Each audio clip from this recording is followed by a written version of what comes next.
Okay, so now we have Faith McNulty's book, If You Decide to Go to the Moon. So same question. We're going to look to see if this book has a formal, serious academic tone, or if this book has a more informal, playful, less serious tone. All right, so I'm going to read the first few pages.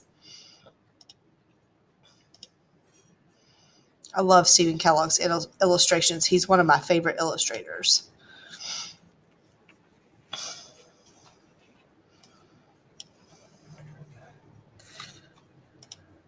Oh, missed a page. If you decide to go to the moon in your own rocket ship, read this book before you start. It will tell you how to get there and what to do after you land. But the most important part tells you how to get home. Check the things you will need: spacesuit, air tanks, books, and games. And don't forget your diary and plenty of food. Peanut butter, apples, and cake will taste good in space. Water and juice are also important.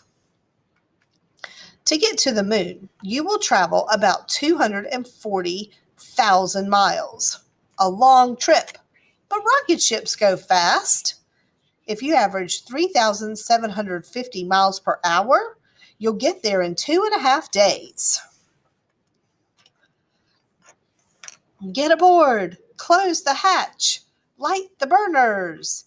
10, 9, 8, 7, 6, 5, 4, 3, 2, 1. Blast off! You shoot up, up, up into the sky. As your ship rises through the clouds, your body is pressed against the seat. At first, you feel very heavy. Don't worry, this feeling will go away. For a few seconds, you fly through a mixture of clouds and air and dust that hangs over the earth. It's not very thick, only about 15 miles. You will shoot right through it into space. Space is dark and empty. There is no air in space, no clouds, no rain, only a few specks of dust, some rocks called meteors, some chunks of ice called comets. Both meteors and comets are pieces of stars that exploded long ago and have been flying around space ever since. If one hit you, it would be very bad. But space is so big, and you are so small, that a collision is unlikely. In the blackness of space, the stars shine like a million fireflies. The sun blazes with fiery light, and the moon, the mysterious moon, glows like a pearl in the black, black sky. Of course, you know that moon has no light of its own. It glows in the light of the sun. Up here in space, you may feel very alone.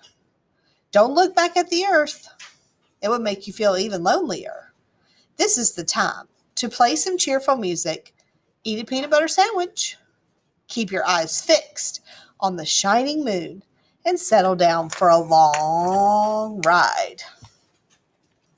All right, so would you say this author is more serious or more playful, formal or informal?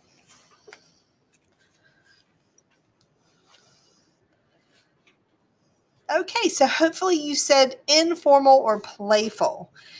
It's playful because obviously it's way more technical to go to the moon. You're not packing your apples and peanut butter sandwiches. You have special food to eat in space.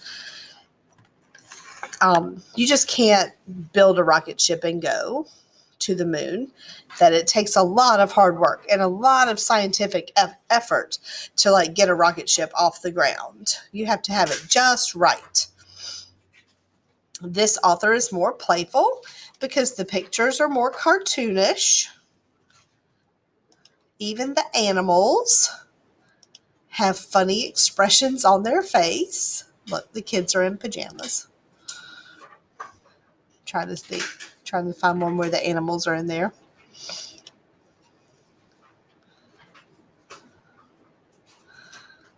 So you can see now it looks,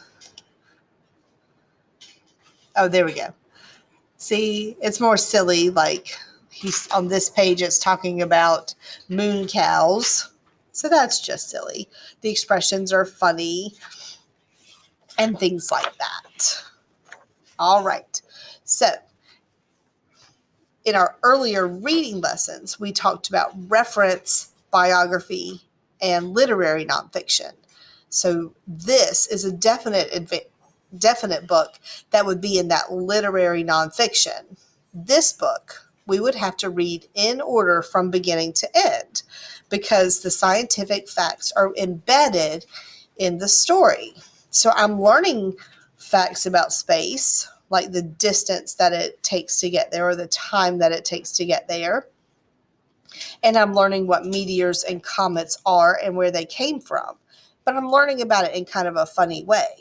Unlike Walter Wick's Drop of Water book, this one was more factual.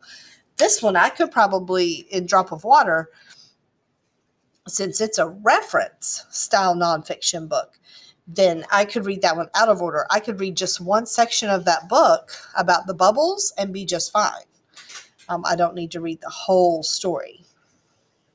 All right, so we're going to pause this video and we're going to go to the closure of the lesson and I'll tell you what to do for your daily reading today.